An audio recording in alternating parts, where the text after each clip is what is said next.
오늘도 말씀과 기도로 이 자리에 오신 분들을 환영합니다.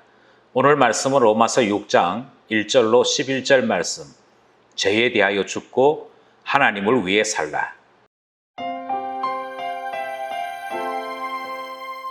로마서 6장 1절로부터 11절. 그런즉 우리가 무슨 말을 하리요? 은혜를 더하게 하려고 죄에 거하겠느냐? 그럴 수 없느니라.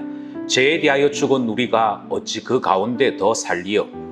무릇 그리스도 예수와 합하여 세례를 받은 우리는 그의 죽으심과 합하여 세례를 받은 줄을 알지 못하느냐?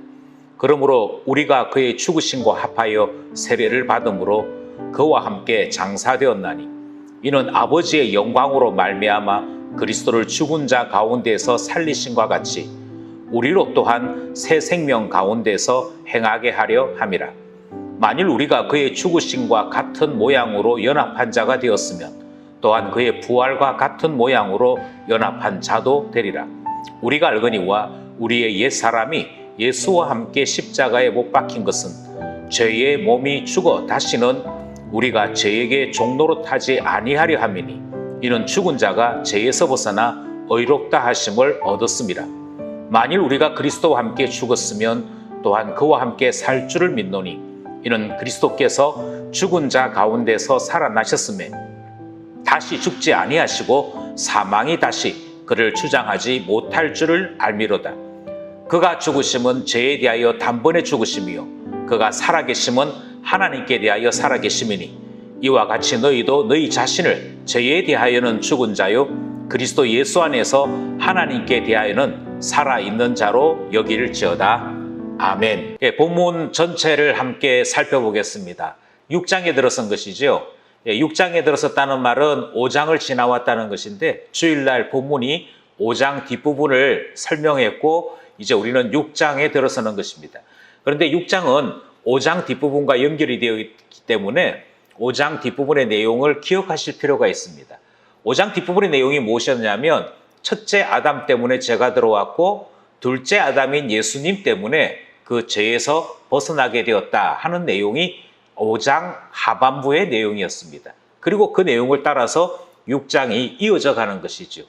6장에서의 내용, 그러니까 6장, 7장까지의 내용은 이 큐티 본문상에서 전개가 매우 빨리 진행됩니다. 그리고 8장에 가서 조금 천천히 진행되는 그런 순서를 따릅니다만 6장, 7장은 우리가 은혜를 받았다 또 제3을 받았다라고 하는 것이 정확하게 어떤 의미인지 또 그것과 은혜는 어떤 연관이 있는지 또 다르게 말씀드려서 구원받았다라고 하는 사람들의 이후의 삶은 구원과 어떻게 연결이 되는지에 대한 자세한 설명이 바로 6장, 7장에 담겨져 있는 것입니다. 오늘 본문을 두 개로 나누어 살펴보려고 합니다. 첫 번째는 질문이 등장하는 부분이 있고요. 그 다음은 그 질문에 대한 답과 함께 설명이 주어지는데 이 답은 다시 두 개로 나누어서 답이 주어집니다.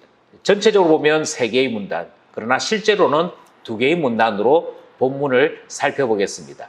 본문 안으로 들어가겠습니다. 먼저 1절입니다. 그런즉 우리가 무슨 말을 하리요? 은혜를 더하게 하려고 죄에 거하겠느냐? 이 1절의 내용은 그런적이라고 하는 말에서도 느낄 수 있는 것처럼 5장의 내용을 가지고 옵니다. 5장 20절에 율법이 들어와서 죄를 깨닫게 되었다. 그리고 죄가 깊은 곳에 은혜도 깊더라. 이런 이야기가 등장을 했습니다. 그러니까 율법이 옴으로 죄인이구나 하는 것을 깊이 깨닫게 된 것이고요. 죄인이구나 하는 것을 깊이 깨달은 그만큼, 딱 그만큼 은혜가 얼마나 고마운 것인가 하는 것을 깨닫게 되었다 하는 말씀이 나왔습니다. 그러자 이 좀 공격적인 질문이 등장을 하는 것이죠. 바울이 받은 질문은 은혜를 더하게 하려고 죄에 거하는 것, 그것이 가능하냐 하는 질문을 받는 것이죠. 바꿔 말씀드려서 더 많이 죄를 지었다가 은혜를 받게 되어지면 더 큰 은혜를 받는 것이니까 죄를 더 많이 짓는 것이 차라리 좋지 않느냐, 이와 같은 질문이 등장하는 것이죠. 사실 이런 질문들은 우리의 주변에서도 많이 일어납니다. 죄에 대해서 만만하게 생각하는 것이거나 또는 죄 짓는 것에 대해서 아무렇지도 않게 생각하는 것이지.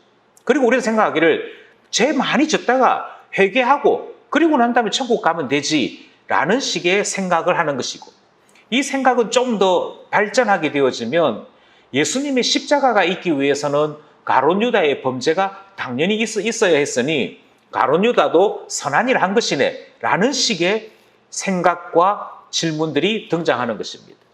이 질문에 대해 2절은 먼저 답을 전하고 있습니다. 2절이 이렇게 얘기하죠. 그럴 수 없느니라. 죄에 대하여 죽은 우리가 어찌 그 가운데 더 살리요. 이렇게 말씀합니다. 구원을 맛본 사람이라면, 구원의 은혜를 아는 사람이라면 결코 그때로 되돌아갈 수 없다. 죄 가운데 사는 것 불가능하다라는 말씀인 것입니다. 이 말씀이 많은 경우에 오해가 됩니다. 그것은 무엇인고 하니 우리가 하나님 앞에 미움받게 된 것, 하나님 앞에 우리가 사형을 받게 된 것은 죄의 행동 때문이다라고 생각하기 때문이지. 그런데 죄의 행동 때문이라면 태어날 때부터 죄인일 수는 없지 않겠습니까? 내가 어머니 모태에서부터 죄인입니다. 이럴 수는 없지 않겠습니까? 하나님께서 우리를 미워하시고 우리에게 사형에 합당하다라고 형벌을 내리신 것은 죄인이기 때문입니다. 죄인이 변하는 근본적인 문제 해결이 없이는 그 어떤 누구도 구원을 이야기할 수 없는 것이지요.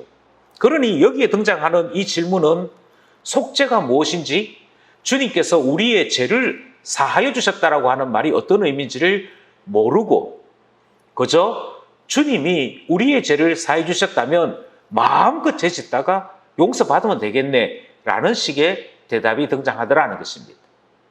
우리는 여기에 대한 자세한 설명을 3절로부터 11절 사이에 함께 나누게 되는 것이죠. 먼저 답에 해당되어지는 3절 말씀을 살펴보겠습니다. 무릇 그리스도 예수와 합하여 세례를 받은 우리는 그의 죽으심과 합하여 세례를 받은 줄을 알지 못하느냐. 여기서 계속 등장하는 단어가 하나 있습니다. 그 단어가 뭐냐면 합하여, 이렇게 생각합니다. 예수 그리스도와 합하였는데 뭐라고 얘기하느냐면 이 합하여라고 하는 이것을 이해를 하기 힘드니까 세례 받는 것과 똑같다 이렇게 얘기하는 것이지요.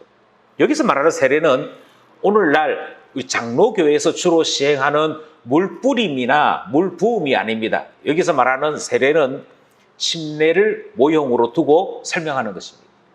침례를 모형으로 두고 예수님께서 우리의 죄를 용서하신 그것은 우리가 침례 받을 때의 그것과 똑같은 연합이 일어난 거야. 이 설명이 3절 설명이거든요. 4절입니다. 그러므로 우리가 그의 죽으심과 합하여 세례를 받음으로 그와 함께 장사되었나니 이는 아버지의 영광으로 말미암아 그리스도를 죽은 자 가운데서 살리심과 같이 우리로 또한 새 생명 가운데서 행하게 하려 함이라. 침례를 한번 생각해 보십시오. 침례가 어떻게 진행되느냐면 옛 사람을 물에 푹 담그는 것부터 시작합니다. 그리고 죽었다 이렇게 얘기하죠. 뿐만 아니라 잠시 뒤에 이렇게 세우면서 새 사람으로 태어났습니다. 이게 침례 예식에서 일어나는 일이거든요. 예수님께서 행하신 일이 그 침례의 과정과 똑같다는 것입니다. 그래서 물에 푹 잠그어서 너가 죽었습니다 하는 그것처럼 예수님께서 죽으셨습니다. 예수님께서 죽으시고 그리고 난 다음에 일어나셨죠. 살아나셨죠. 그리고는 뭐라고 얘기하느냐면 예수 그리스도께서 죽으시고 살아나신 이 사건이 예수님에게만 일어난 일이면 우리하고 아무 상관이 없다는 것이죠. 우리하고 아무 상관이 없죠. 예수님이 죽으신 것이 그냥 죽으신 것이지 내가 죄값을 치르는 죽음이 되지는 않는 것이죠. 그런데 내가 지은 죄를 주님이 대신 담당하셔서 죽는 일이 되려면 그의 죽음이 나의 죽음과 같아야 되는 것이죠. 그것을 뭐라고 설명하느냐면 예수 그리스도와 합하여 죽은 우리가, 그래서 예수 그리스도가 그의 죽으심과 합하여 세례 받을 때처럼 우리가 다 죽었는데 예수의 죽음이 우리 죽음 되는 합함이, 그 합쳐지는 것이 연합이 있었기에 우리가 죄 사함 받은 것 아니냐라고 설명하는 것이죠. 그리고 마찬가지로 그게 우리가 경험한 바입니다. 그리고 마찬가지로 예수 그리스도께서 물에서 올라오시는 그 세례의 모습과 같이 죽음에서 올라오신 그것도 우리와 합쳐져 있는 의미다. 그것이 이해가 된다면 동일하게 예수 그리스도가 살아나심도 연합되었다. 그러니 죽음에서 다시 살아나신 이것을 기억해라 하는 말씀이 주어지는 것입니다. 그래서 우리로 또한 새 생명 가운데서 행하게 하려 함이라 이렇게 말씀하죠. 결국 지금 계속 설명이 주어지는 것은 예수 그리스도가 죽음으로만 이 사역을 완성하신 것이 아니다는 이야기가 등장합니다. 예수님의 대속의 은혜는, 속량의 은혜는 죽으시고 살아나심이 같이 있다. 침례를 생각해 보면 금방 이해가 되는 바로 그 사역이다. 이렇게 설명을 하는 것이고요. 이 사역은 그리스도 단독의 사역이 아니라 그리스도와 합해져 있는, 그리스도와 연합되어 있는 우리 모두에게 일어나는 일이고 같이 경험하는 것이다. 그 말씀이 3절, 4절 말씀이었습니다. 5절 말씀이 계속 이어집니다. 만일 우리가 그의 죽으심과 같은 모양으로 연합한 자가 되었으면 또한 그의 부활과 같은 모양으로 연합한 자도 되리라. 그러니까 앞에 있던 4절 말씀을 다시 정리한 것입니다. 뭐라고 얘기했냐면 죽으심과 연합했음을 안다면, 그의 죽으심 때문에 우리 죄가 용서받았다는 걸 안다면 당연히 부활도 연합된 것을 알아야지. 이것이 5절 말씀이죠. 계속해서 죽으심과 다시 살아나심, 그 부활을 계속 강조하면서 이것이 예수님의 단독적인 것이 아니고 우리 것 되기 위해서는 연합이 있어야 된다. 연합이 있어야 된다. 이 말씀을 계속하고 있는 것이죠. 6절 말씀입니다. 우리가 알거니와 우리의 옛사람이 예수와 함께 십자가에 못 박힌 것은 죄의 몸이 죽어 다시는 우리가 죄에게 종노릇하지 아니하려 함이니. 예수님의 죽으심에 대한 설명을 다시 합니다. 예수님께서 죽으신 것은 우리가 죄의 종으로 살고 있던 그 모든 것을 죽이시는 것이었어요. 예수 그리스도께서 죽으심은 죄인으로 살고 있던 우리 옛사람이 죽는 것이었습니다. 그래서 예수님 죽으셨다는 거예요. 결국 예수님의 죽으심은 그 안에 연합되어 있는 우리에게 어떤 의미가 있었냐면 옛사람이 죽는 것이고 우리의 과거가 죽는 것이고 우리의 모든 죄가 죽는 것이었습니다. 그렇게 해서 죽었습니다. 그런데 어떻게 예수 그리스도의 죽음으로 말미암아 드디어 옛사람을 죽인 우리가 어찌 다시 또 돌아갈 수 있겠냐는 거예요. 바로 그럴 수 없다는 답이 나오는 것이지요. 7절 말씀이 다시 또 요약합니다. 이는 죽은 자가 죄에서 벗어나 의롭다 하심을 얻었습니다. 그러니까 예수님의 죽으심, 그것은 곧 자동적으로 의롭다 하심으로 이어집니다. 너 이제 죄가 없어졌으니까 제로 상태야. 의인도 아니고 죄인도 아니고 딱 가운데, 이게 아니고 예수님께서 죽으심으로 죄인인 우리는 죽고 동시에 의인으로 태어나는 이 연결성이 있다. 이 말씀이 7절 말씀인 것이죠. 따라서 예수 믿는다라고 하는 것은요, 곧장 무엇과 연결되느냐 하면 주님께서 우리를 새 사람으로 만드셨다와 연결이 되어집니다. 그래서 3절로부터 방금 우리가 함께 나눈 7절까지는 예수님의 죽으심에 대해 집중하며 설명했습니다. 세례라고 하는 모델을 중심으로 설명했습니다. 그게 예수님 때문에 구원 얻은 사람들의 지금 우리의 상태야 라고 말씀하는 것이죠. 죄에 대하여 죽었고 옛사람이 죽었고 우리가 더 이상 죄의 권세 아래 있지 않다. 왜? 예수님이 죽으심에 연합했기 때문이다. 이 설명입니다. 이제 8절로부터는 새로운 설명이 등장합니다. 이제 8절로부터는 그래서 다시 죄로 돌아가는 거 불가능하고 이제부터 우리의 삶은 전혀 다른 것이다 라는 내용이 등장을 하는 것이죠. 8절입니다. 만일 우리가 그리스도와 함께 죽었으면 또한 그와 함께 살 줄을 믿노니.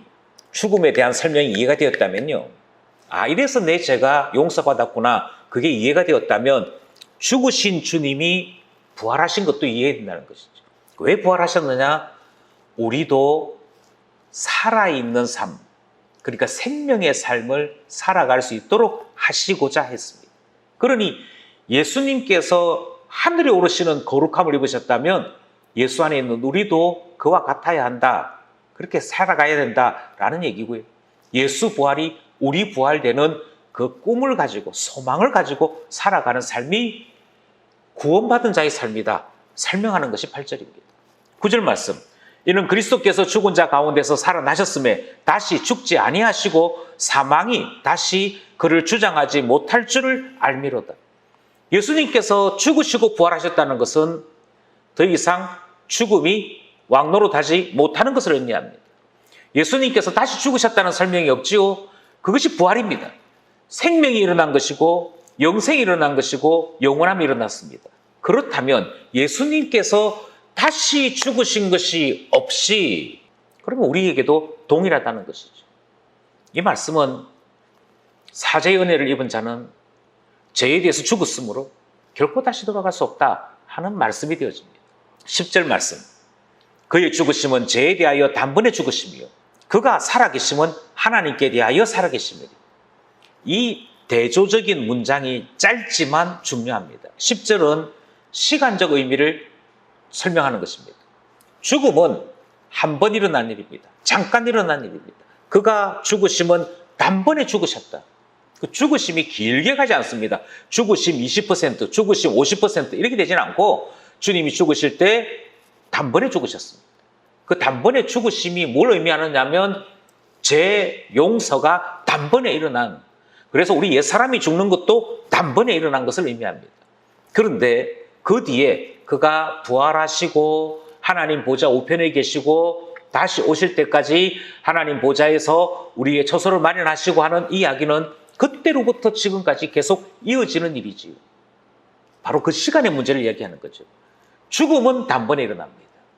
그런데 의인으로 살아가는 삶은 이제 시작이고 계속 이어질 것입니다. 왜냐하면 예수님의 살아계심이 하나님께 대하여 산 것이고, 따라서 예수 안에 있는 우리도 하나님을 즐거워하고 구원을 감사하면서 살아가는 삶이 이어져 가는 것입니다. 계속 이어져 가는 것이죠. 11절이 정리합니다. 이와 같이 너희도 너희 자신을 죄에 대하여는 죽은 자요. 예수님이 죽으셨습니다. 그때 우리 다 죽었습니다. 그러니까 옛사람이 죽은 것입니다. 죄인된 우리가 죽은 것입니다. 그리고 뭐라고 얘기했냐면 그리스도 예수 안에서 하나님께 대하여는 살아있는 자로 여길지어다. 이 끝에 부분이 명령형처럼 끝났습니다만 사실은 선언형입니다. 그냥 그것이야 이 말이죠. 죄에 대해서는 예수님께서 단번에 죽으신 같이 우리가 죽었어.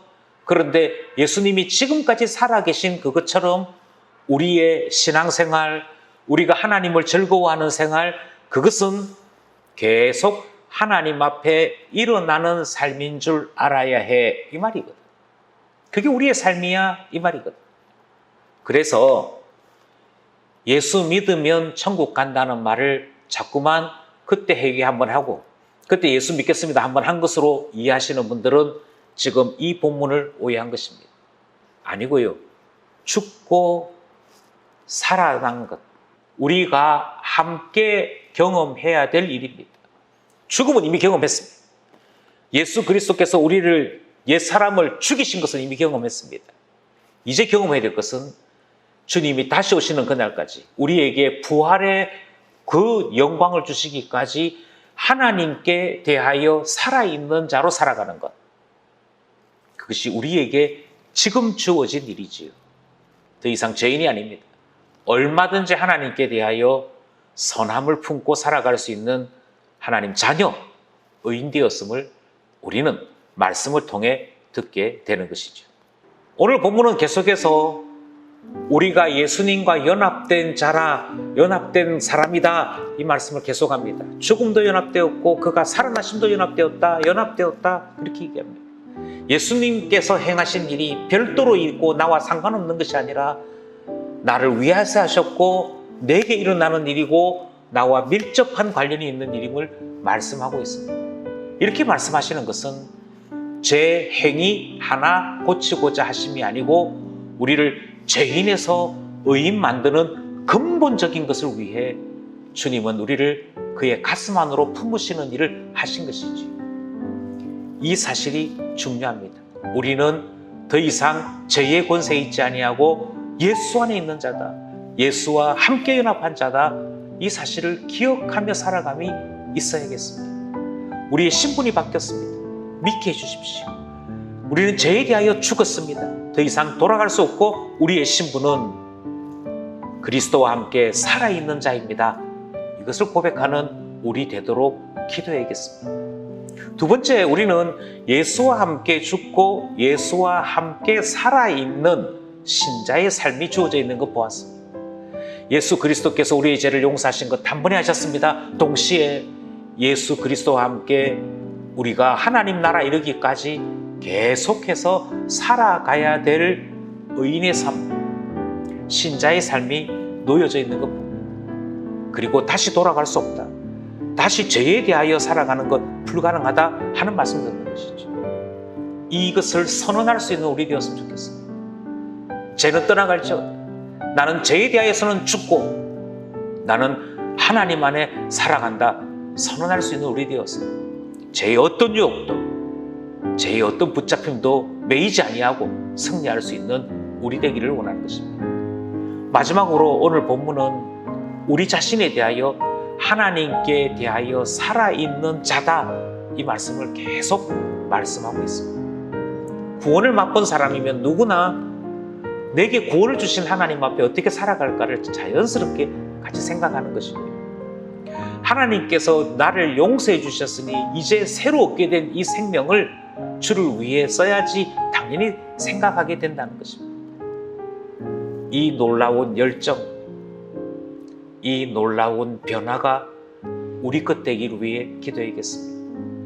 은혜 받을 때 주를 위해 살겠습니다. 그게 항상 식지 않도록 한 번 결심했던 그 삶이 주님 오시는 날까지 계속 이어져 하나님께 대하여 살아있는 자 되게 해주십시오. 기도하여 응답받기를 원하는 것입니다. 오늘도 로마서의 말씀과 함께 기도하며 말씀을 묵상할 때 주님께서 우리 가운데 위로와 평강과 능력 베풀어 주시기를 간절히 소원합니다.